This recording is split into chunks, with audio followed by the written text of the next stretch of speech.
Hey, buddy. What's up, Kelly? Good morning. Good morning indeed. Got some thunder this morning. Good rainy morning. Yeah. Big old storm came through. I was sitting in here. It was probably shortly after 8. Man, maybe like 8:30. And like this band was coming in of storms. And it got like eclipse dark outside. Nice. It got real dark. It's pretty sweet. Ash and I went on a San Antonio adventure yesterday morning, so we couldn't disc golf. And last night I was looking at the weather and saw that it's at a pretty high percentage of rain, like now in our disc golf time. And in my hubris was like, yeah, right. So how it's been. I was looking at it all yesterday, and I've actually for a few days it's been on my radar, but I wasn't going to say anything this time because last time whenever we were planning to get rained out, it didn't rain, and then we ended up doing it. So I just kept going like we were doing it, even though I was pretty sure we weren't. But I mean, I'm not gonna lie, honestly. Whenever you text me the rain out text, I was kind of happy. Yeah. It's like I just want a chill day. Actually, I went to San Antonio yesterday to go see my grandma, and I got to spend time with my mom, my aunt, Mary Elizabeth, whom I always call Mary, and my mom calls Elizabeth, so I hope she's not offended that I'm always like, hey, Mary. It's a bit confusing, and it has been for 38 years. Yeah. But, yeah, stayed up late, had a good time, and then this morning woke up and sent the rain out text, but then also, had stayed in bed, and that was great. And then day before that, speaking of the weather being unreliable and useless, Friday I set aside as like a day for Ash and I to do another adventure of driving out to a little town called Franklin to visit Franklin's drive-through safari. And all through the week it had thunderstorms all week, and then that sort of dissipated, but for Friday it was still like some rain, but right when you want to get there, and like 1 to 3-ish, 50% rain, maybe 70% rain. And by this time we'd already had like 2 weeks of the weather being unreliable, so I was like, yeah, right. And then when I woke up Friday morning, it had all like reduced down to 20%. Listener, Franklin is a town in relation to Austin. You got like Austin proper. I'm making a big thing with my hands, like big circle, pie shape, whatever you want to say. Yeah. And you got Pflugerville. My hand just got much smaller. And then you just keep getting further away from the city. You get Hutto. And you get Taylor. And you get Rockdale. And then you make a left in Rockdale and just keep going to the country and the hinterlands. And then you get to Franklin. And it was a blast. It's pretty cool. A lot of great photos. Learned stuff about drafts. I've always wanted to like pet a giraffe. I always wanted to pet an ostrich. I got to pet an ostrich. That's pretty cool. The giant, majestic terror birds. Yeah. Had big old first emu, like smaller but still a scary bird with a big ass beak. Had the emu beak and the ostrich beak in the car, and that was cool. But the probably the coup de grace, probably the bow on top was feeding the giraffes at the end. Yeah. And I've been around horses and donkeys. When you go to feed them stuff, they use their lips like fingers. They use their lips as like grabbers. And I'll put this on Facebook with the when I put this up. But I went to feed the giraffe this like thing of lettuce, assuming it would be the same. And instead, they grabbed with their tongues. Their nasty, slimy tongues. And it just wrapped around this thing and sucked it up. And that was cool. Did that plenty of times. That was just a great day. That was a great Friday. Ate too much and all that. Been going to Hat Creek a lot. Yeah. Are you familiar? Been there before. Yeah. It was okay. It's one of those places that can put a burger in a bowl and has sweet potato fries and a separate fryer, things that the gluten-free, the celiac need. Yeah. Yeah.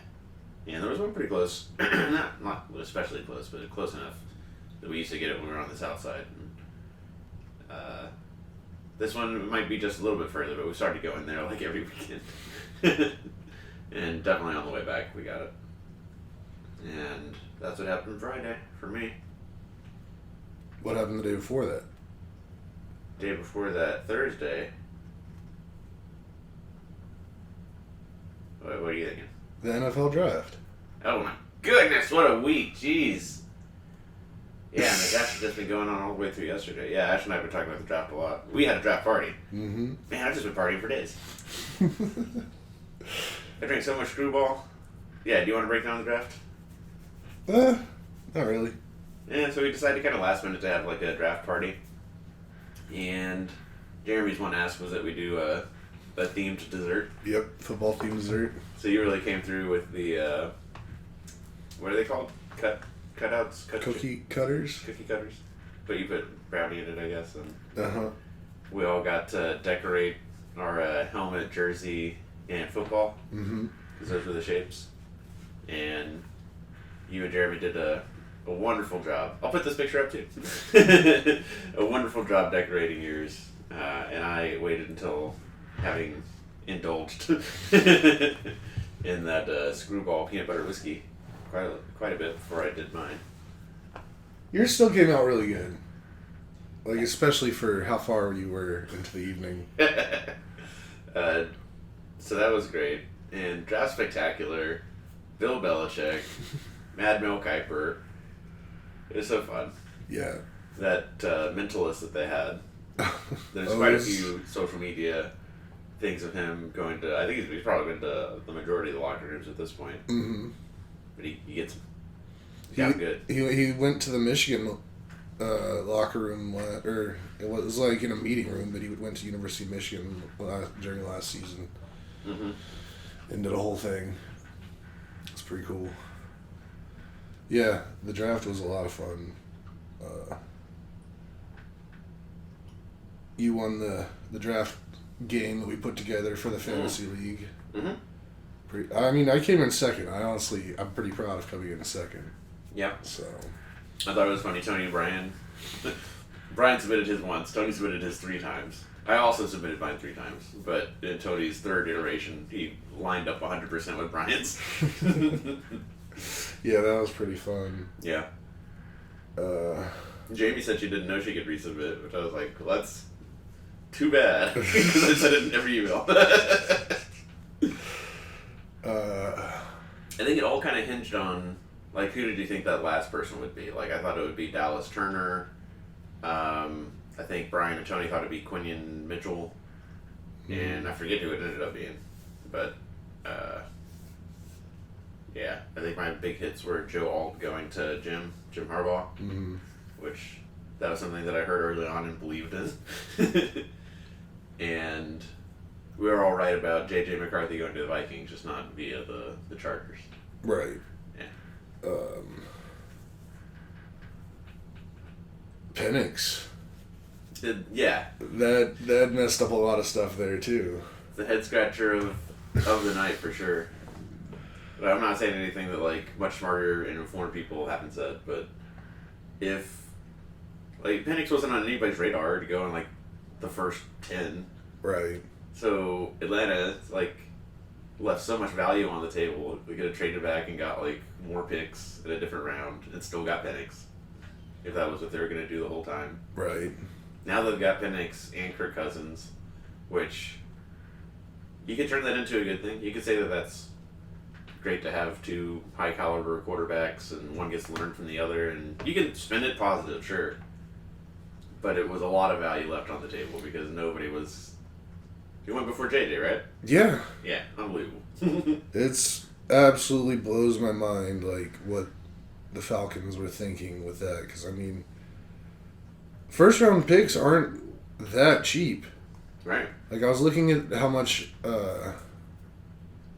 about how much each draft pick gets paid, because it's pretty known, like, what the draft picks make.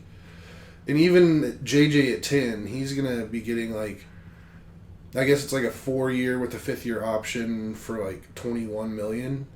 Yeah, I don't know about the money, but I think that certainly all first rounders, I think they're all either eligible or literally locked into that 4+1, Mm-hmm. which like hurts running backs, but is great for quarterbacks and wide receivers. Right. Yeah.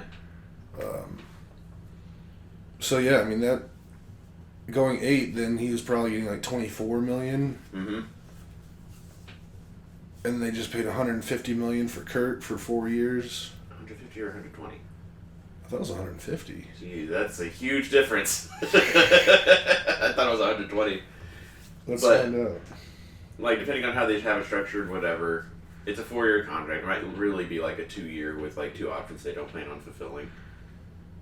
But it's a lot of money, and like if you put 120 or 150 out there and you don't take up those last 2 years, you still have like dead cap space. So it's still like a huge deal.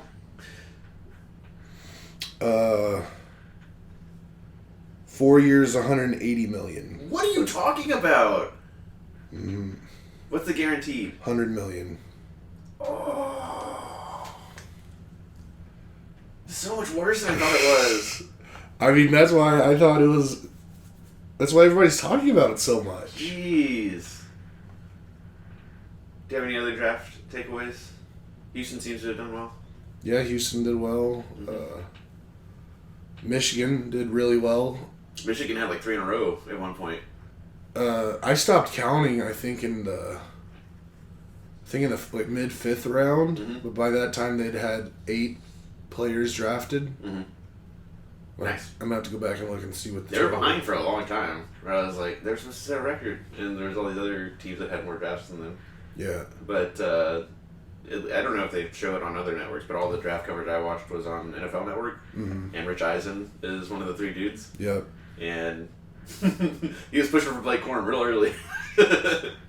And then when finally Blake Corum went, the 2 other Michigan people went too. Guy was elated. He was having a good old time. Let's see how many. Well, Was it more than 8? 13. Whoa.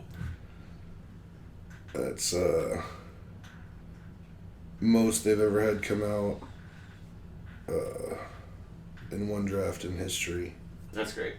as a football team. I don't know what the all-time record is. But that, I mean, in that, there's still going to be a handful more that get signed, Sure. unsigned or undrafted free agents.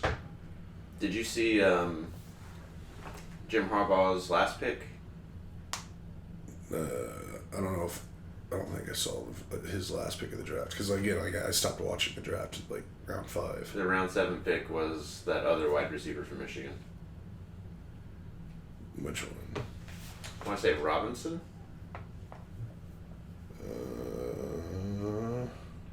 But I started going through the recaps and like evaluations of the draft last night. When I got to the Chargers, I saw they got Brendan Rice, like Jerry Rice's son. Mm-hmm. They got somebody else.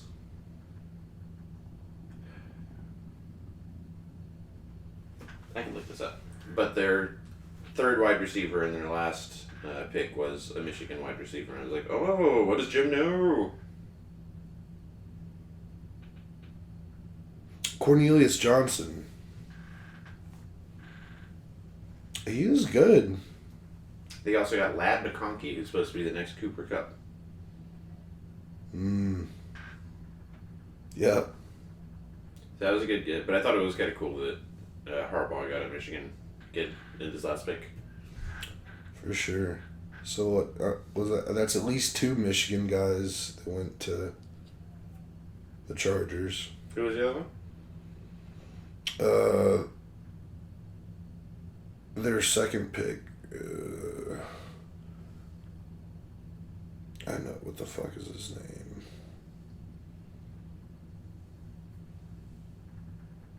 It's captivating radio. Yeah, I should have had more notes. Man.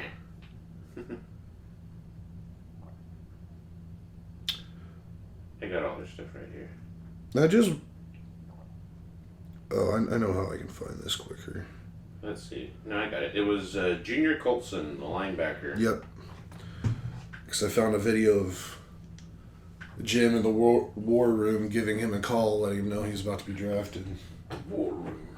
And it was real cute. Jim knew his parents' names. Mm-hmm. Like, I bet he did.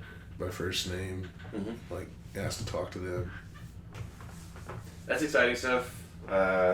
This draft has got Ash so hyped for like the football season to begin already. Mm-hmm. My big takeaway from the draft. Maybe the Cowboys knew what they were doing the whole goddamn time. Got a bunch of offensive line, and the people that they got, like everybody's like, those are good gets. Mm-hmm. And feeling pretty great about that. And then their picks on defense are supposed to really reflect Mike Zimmer's desire to blitz more. I like that we got Eric Kendricks because he's like a ball hawking linebacker. Yeah. But the linebacker we got in the draft is much more a like break through the line and find the QB and eat him up. Mm-hmm. And yeah, it's our wide receivers, tight end, like the offensive weapons, those are all set. Running back is still a question mark. Yeah. But I think the Cowboys are going to test the whole, like, if you have an amazing line, any running back will do. Or pick up Zeke and, again, run with that philosophy of if you have a good line, then any running back will do. Yeah. But I think they shored up the defense, and they definitely applied great picks to the offensive line. So maybe, just maybe, they know what they're doing. That's the one thing about the draft that I don't like is, like, it's so far away now until the season. Mm-hmm. Like, the draft feels like more like the end of the 23 season, less like the start of the 24 season. I respect that. So, what is it now? April. So, I guess about 4 months-ish till Yeah. probably, like, the Hall of Fame game. August. Less than that. I guess just preseason in general would be going by then. We're about to enter those dark days. Nah. They stopped being this dark last year, but, like, Ash and I are really into UFL right now. Especially the XFL, USFL merger bringing us to UFL. Now the Brahmas are on every weekend. Probably going to go to a Brahmas game May 25th. Because they'll be playing the Birmingham Stallions, who are the USFL champions from last year. Yeah. And the champions the year before that, and the champions the year before that. And I think they're undefeated this year. Love to watch them play. Love to watch the Brahmas play. And we'll probably make like a date weekend of it. I told Jeremy about it. He said that he'd be interested in going. Interesting. Yeah. So you'll probably end up going to Kelly. When is it? May 25th. Saturday. Ooh. Because that whole week before I'm in the Woodlands. For what? Work. Nice. I leave Monday, come back Friday. It just happens to take you to the Woodlands? Yeah. That's nice.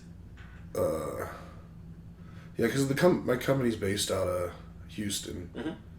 And, like, the Woodlands is basically Houston now, and it's, like, closer to Bush Airport than really Houston proper is. Mm. So, it's, like, an all-company thing, and we're going to be at the West End, like, on the lake? On the waterway or whatever. Nice. Yeah. It'll be interesting. Just doing hangout stuff? Yeah, just, like, come together stuff and Cool. talk about stuff. And, yeah, I don't know. Not super looking forward to it, but it shouldn't be too bad. Not too far of a hike. Yeah. But yeah, so I don't know if I want to turn around the very next day after getting home from that and then going doing stuff. It's more margaritas for me and Ash. Maybe. I want to take her to the zoo that they have there, specifically because of her interest in birds and large birds. Yeah. Once upon a time, we went as children, and my mom got attacked by a big bird. Not really attacked, but like it got in her hair and like wouldn't go away. That's pretty silly. Because my mom has big, beautiful hair. Mm-hmm. But I think that might be fun for Ash to see the San Antonio zoo birds, like she saw the Sherwood Forest birds. Where do they play at in San Antonio? The Brahmas play at the Alamo Dome, which is different than the AT&T big old stadium thing. Right. Yeah. Yeah, I'm familiar with the Alamo Dome. Cool. I've been there before. I saw Michigan play A&M there back in like the mid 90s. Whoa, that's a long time ago. Maybe even early 90s. Mm-hmm. Michigan lost. Late 20th century, yeah. Yeah, that was bad. I was telling my mom about this time I took Justin to see TCU play Ohio State. And now TCU lost bad. Good stuff. Yeah. That, when I was looking for who Michigan drafted, I also found my show notes and meant to add for that safari trip. So backtracking a little bit, the animals that they had there are so used to the process and how it works that there are all these like beautiful deer and llamas and all that were like trying to get run over by the car so they could stop the car so they could get their treats and such. Yeah. And that was just funny to me. I got to pet a llama, that was pretty cool. I was scaring Ash into thinking that they would like spit on her. They didn't spit. That's funny. Yeah. But this one llama at the very end, when you're finishing, there's a loop. And that llama specifically, like I kept throwing the feed out the window so that it would like leave us alone. Yeah. And it just kept like chasing us. Literally at one point it like cut off the loop so they could get back in front of us. But then when it was running, it was having such a good time that it kind of forgot about us and just like decided to run with abandon. That's funny. Yeah, the whole thing was pretty cool. Do you recall a drive-through safari in Houston? like the border of Spring and Conroe? No, I remember something with Buffalo that my mom took me to right before we got her dog Delilah. But I don't think was. I think that was much closer to downtown, like the other side of town.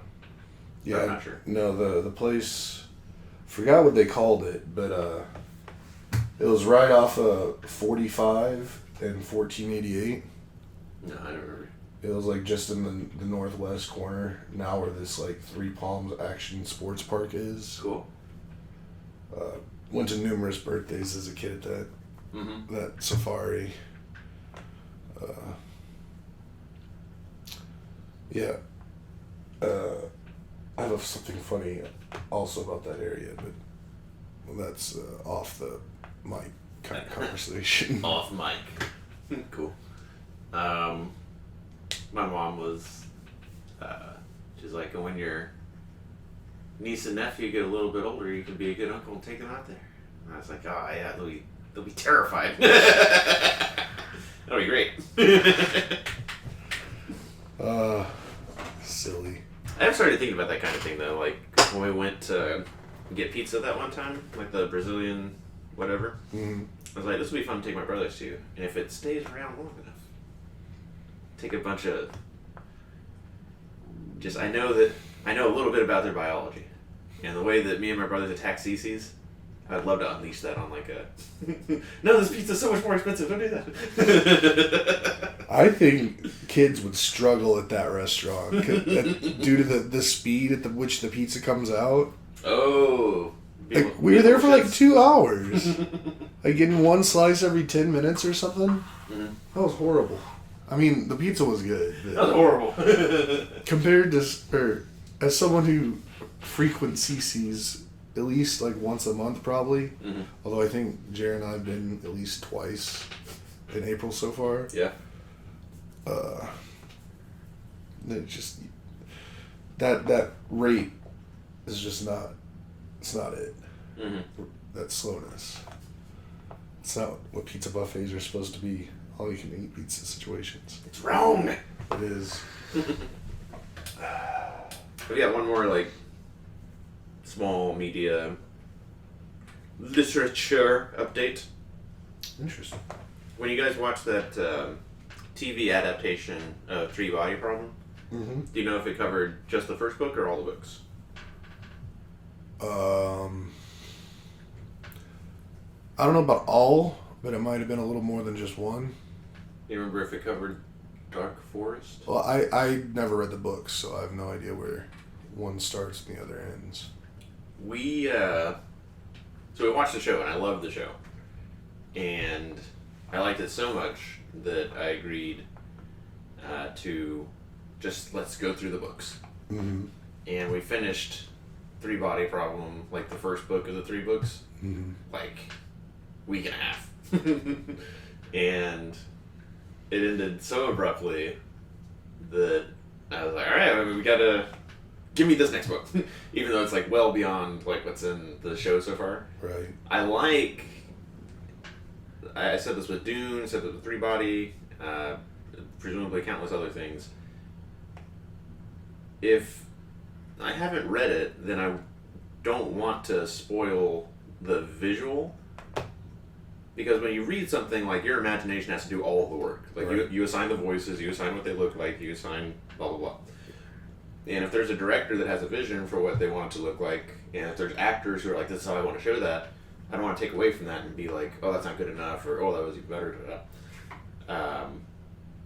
But it was so good. I was like, all right, I got to get the rest of these books in. And we just started the second book of the trilogy last week, and I, especially like the last little bit, I've been like, what did this look like in the TV show?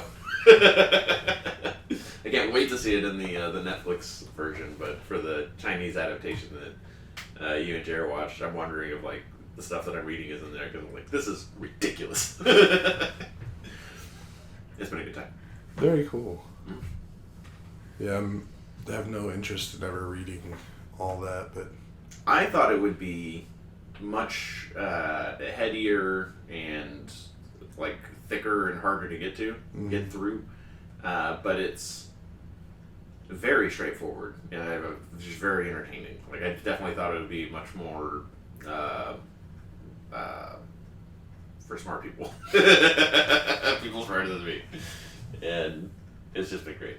well, things for that smart people don't ever get that big, so very cool. Today kind of started out a little bit as a bummer for me. Why is that? So in all my years of cell phone ownage, I've never had a serious screen cracking event until this morning. And pretty bummed about it. I mean, I'm not that bummed because, like, for however long phones have had screens, I've never broken one. It just seems like it's bound to happen to everyone at some point. But it got me today. Were you raw dogging it? No. You see? Okay. Yeah. No, I just something kind of startled me, and I just completely forgot that it was in my hand. So the thing that startled me, I went to deal with, and just like let this go. And it went up in the air, and like I saw it in there, and it was all slow motion. It was like slowly rotating, and it just slams face down just on the patio outside. And I was like, oh man, there's no way that didn't do something. Yeah. And then I pick it up, and like I'm looking at it, and I first look at like the thumb print thing, and I'm like, oh, it's fine, it's not broken. And then like my eyes go up the screen, it's like, oh man. So it's really that like, is where the damage is. It's on the top half. like the top 50% of it. So now I got to figure out, and I mean, I've only had this phone like maybe a month. Damn it. Maybe like 3 weeks. Yeah. And like it's to the point now, like it's been so long, I never buy like phone protection whenever I get new phones because I've just never needed it. So now I got to figure out. I have no idea what to do. Like, is it like? What kind of phone is it? It's a Pixel 7a. Yeah, you could take it anywhere and they can just replace the screen. Like, I would take it to Verizon. But you don't have Verizon, right? No, I have T-Mobile, but... Yeah. I'll find you a place. There's actually a place Ashley took her phone to the last time she broke her screen. And they'll fix it just at a different rate than if you have insurance or not. Yeah, no, I have no insurance or anything. So it's probably going to cost like $300 when the phone costs $370. It might be $120. Well, I was looking online and like there's like screen repair kits that you can buy to do it yourself, and those are like $150. Damn. Okay. So if a place has to have that, and then the labor, I can't see it being any less than like $250 to get it fixed. We fix it. That's where we went to last time. No, is it? I can't be right. You break, I fix. Yep, I got it right here. Send that to me. Do you recall how long it takes for them to do that? 3-4 hours. But that was because they had a queue. Yeah, but it was the same day. You visited April 2023, a year ago. How about that? Share. At least I got this phone before my last one totally pooped out, so I can at least take my SIM card out of this and put it in my old phone and have that on me while this is one that's getting repaired. Nice. Because I was thinking about it, like I mean, once this happened, I started thinking a lot about cell phones just in general. Mm-hmm. And I'm just like, I can't remember the last time, like, I ever, like, went anywhere without a cell phone on me. Mm-hmm. Like, ever. And then I was thinking back, like, when did I first get a cell phone? And I was like, well, I was already, like, I had to have a job at that point because I had to pay for it myself. So I was already driving. So there was a time when I was, like, driving around without a cell phone. Mm-hmm. But that ended pretty early on because the cell phone was one of the first things I got whenever I got a job. I might have had a cell phone before I had a job. We have seen, in our lifetimes, crazy changes. That's another thing I was thinking about, too, because I was thinking about, when did I have my first smartphone? All right. And, like, I think the first Google Pixel came out, which was, like, the first Android phone, I think, while we were here in Austin. I think it was 2015, 2016. I think my first phone at Informatica was a Pixel 1. Because I remember Jer got one, and I remember it being at the old place here in Austin. We're old enough to have printed directions out of MapQuest. Mm-hmm. I tell folks that Ashley and I are my experience with the Army in keeping up with Ash bands, getting pay cards and doing like pay phones to like video teleconference and not FaceTime but the equivalent and that whole range. And we've also seen the accordion effect of like when cell phones first came out. There's like the Nokia, like that indestructible thing. The little brick. There was other stuff like BlackBerry, but there was like 3 things you could choose from. And then there was a balloon effect where like Microsoft and everybody was like, we also make phones. And now we've shrunk back down to the majority of us are either on a Pixel or an iPhone. Actually, no, that's wrong. Yeah. Samsung has the biggest non-iPhone footprint. That's fair. Like, by a lot. Mm-hmm. I was just reading figures of this earlier. Like, saw something. It was like 80% of young people buy iPhones. Mm-hmm. So, like, the Android sector is, like, way small. And then between, like, just the Android part, I think, like, Samsung has about 80% of that market. Wow. And then Google has, like, 18%, and then 2% scattered amongst all the other little guys. When you were talking about when you got a Pixel, I remember that time between that Nokia brick and how reliable it was. Mm-hmm. And getting that first Pixel when I started with Informatica.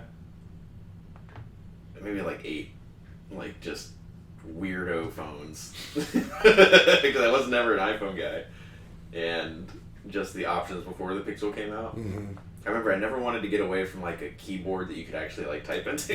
Yeah. I had one of those flip phones. Ash loved. I think she had a BlackBerry at one point, but then she got. I think it was called the Razor. Yep, Motorola Razor. Yep. That was classic. I had a hand-me-down one of those for my brother. She loved that full keyboard, and yeah, I remember thinking like, it can't just be a screen. It can't just be a screen, guys. I was always the same way, and like even to this day, I think my favorite phone that I ever had, which I guess was really before Android, but it was still like phones with large screens. Mm-hmm. I mean, it was very similar to like our phones now when you had it, but then like you push the top screen like slid out, mm-hmm. and you had a full legit like QWERTY keyboard Exactly. underneath, and like I loved that thing. And when I had to give that thing up and then realize that there was no more physical keyboards anymore and it was all just on the screen, Mm-hmm. I'm still adjusting, and that it's been like 10, 12 plus years. Yeah. I remember when we were at this mansion, I had a phone that connected to the internet, and you could watch video clips if you knew how to find them. But it was still like in the Verizon media menu, and you had to like search through categories and find what you wanted. It wasn't like the YouTube app where you just open search whatever you want and all of that. That was entertaining. And then, yeah, I remember you were just talking about the full QWERTY keyboard. I remember getting so good with the Nokia, where it was like T9 texting. T9 texting, yeah. I was amazing. I remember like I could write books like with my left hand while I'm driving, just not even looking at my screen. Nice. Like that's something I miss because like I don't even try to text while I'm driving now unless I use like voice to text, which is pretty handy. But before that, like I wouldn't even try with a smartphone because I'd have to look down and I'm sure I'd get in a wreck. But like those T9, like I never once would have to like look at my screen and I knew exactly what I was typing out. Yeah. I remember in the days we were watching Community, but still living in Houston, I used the first swipe keyboard when I was doing like a adventure guides camping trip. Mm-hmm. And the dads in that group, that was fun for me because they were all, adults with like multiple kids. Like one of them was a Libertarian Party candidate like multiple times. And like not leaders, but people who like did stuff in tech and did stuff here and did stuff there, and they were like, "Oh, like that's pretty cool." And I was like, "Yeah, it is." Cell phones, man, what a trip! Even just technology, just all the stuff we've seen. You were sharing links. I think SpaceX is doing like a high tempo year of getting as many rockets up as they can. Mm-hmm. Just sending a rocket up like every week. I forgot to tell y'all there was another one last night, like around like 7 or 8, Mm-hmm. but I got distracted with whatever I was doing. Yeah. For all the doomsayers and naysayers and all that, we're gonna see people living on the moon permanently before we die. It's gonna be pretty dope. Yeah. Problem is, we're going to see that because it's going to start being a necessity because we're going to have to get off this planet at some point. Oh, man. The Israeli-Palestinian conflict has swallowed up the globe. Yeah, good times. Good times. No, really, though.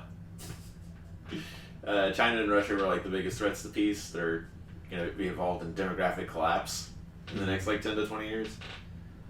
So if we can just keep the U.S. from eating itself, we should have like limited like global peer adversaries and just go to the moon. Just have a good time, people. Just go to the moon and have a good time. I want to put that on a shirt. I mean, you don't have to go to the moon and have a good time, but like watch people going to the moon. And like watch that live feed from the moon where like, hey, the Earth really is fucking round. Shut up about it. It's all made in a Hollywood basement. Made in a Hollywood basement. Alright. I think that's it for me in notes and updates. Let me just validate that. What about you? I have a couple notes, but I don't think they're really worth... Like, I always get these weird thoughts, and during the time I'm like, this would be good content. And then I look back, and it's like, I don't know if that would be very good content. Like, one of the things I've written down is like, what has the Southern Hemisphere ever done for humanity?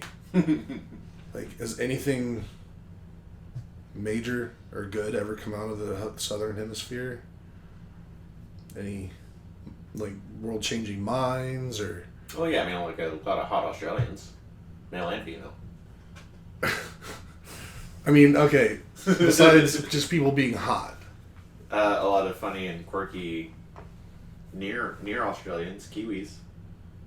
A lot of New Zealanders are funny. That's not doing anything for humanity. The culture. Yeah, humanity. Where would we be without Flight of the Conchords? Where would we be, Kelly? Kelly? Pretty much the same place we are right now, I'm pretty sure. I'm skeptical of that.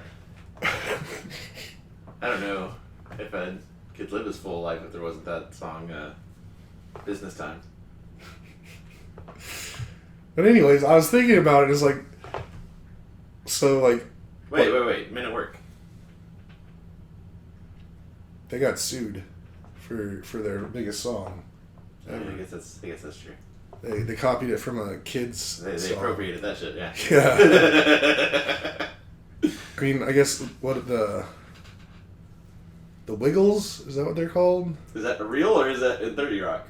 No, there's a real. Okay. That might not be the Wiggles. The Wiggles might be the 30 Rock. the parody. But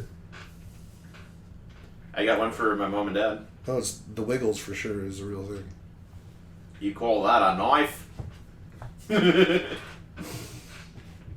Crocodile Dundee saved New York, I think. He might have just... I forget how it goes. I think there was like a portal to another dimension and like a demon dog. That might be Ghostbusters. I think it's Ghostbusters. Nothing of major cultural significance has ever happened in the Southern Hemisphere except kind of like the start of humanity. Kind of kicked things off, I think, in Africa. Well, some of that might have been in the northern part of Africa. Mm-hmm. But, makes me want to go to South America. It seems like nothing's going on there. I mean, South America took in a bunch of Nazis after World War II. Yes. I think they also took on a bunch of Confederates too, actually. I think there's like Confederate villages. So like I forgot what got me thinking about this the other day, but I was like, what has the Southern Hemisphere ever done for anybody? If the Galapagos are south of the equator kicked off evolutionary theory. Okay. I mean, that's the thing. I wanted to find at least one. And I'm sure the Galapagos are Southern Hemisphere. Let's just triple check that though. Oh yeah, that's not plugged in. I don't even know how to spell it. Kelly, you got 5 minutes to tell the console not to shut down. That's fine. How do you spell Galapagos? Galapagos.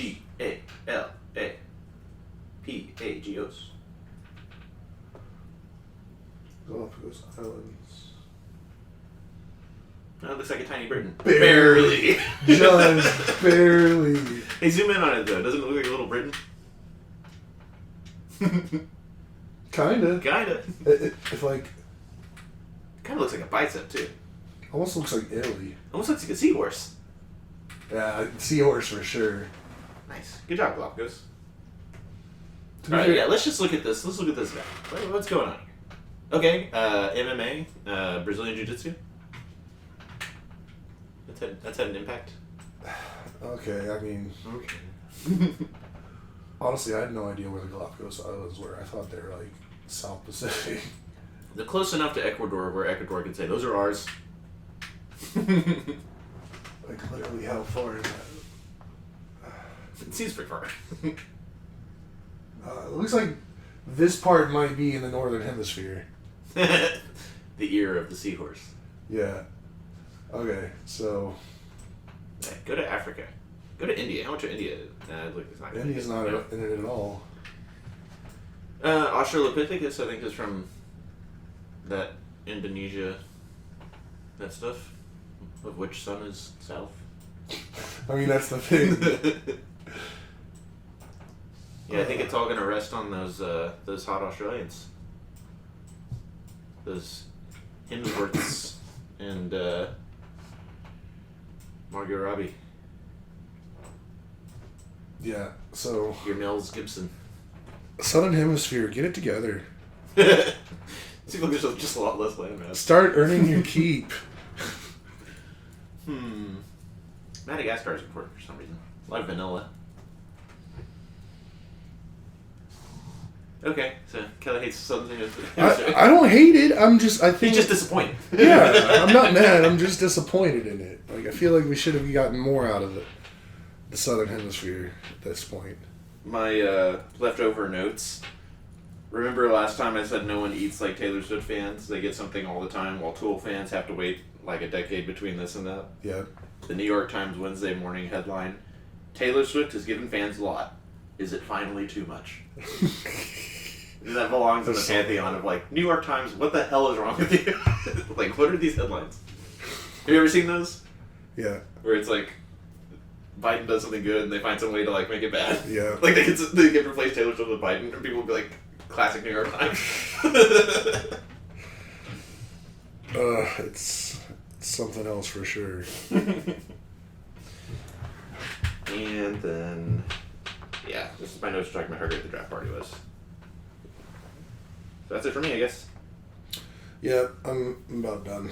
Alright, let's watch you keep your average at 713. Alright, I don't think the listeners need to hear that. Oh. But, so, that's it. Kelly, World Famous Baseball Player. Alrighty, everybody. Thanks for listening. Catch you in the next one. Love you guys. Peace out. Bye.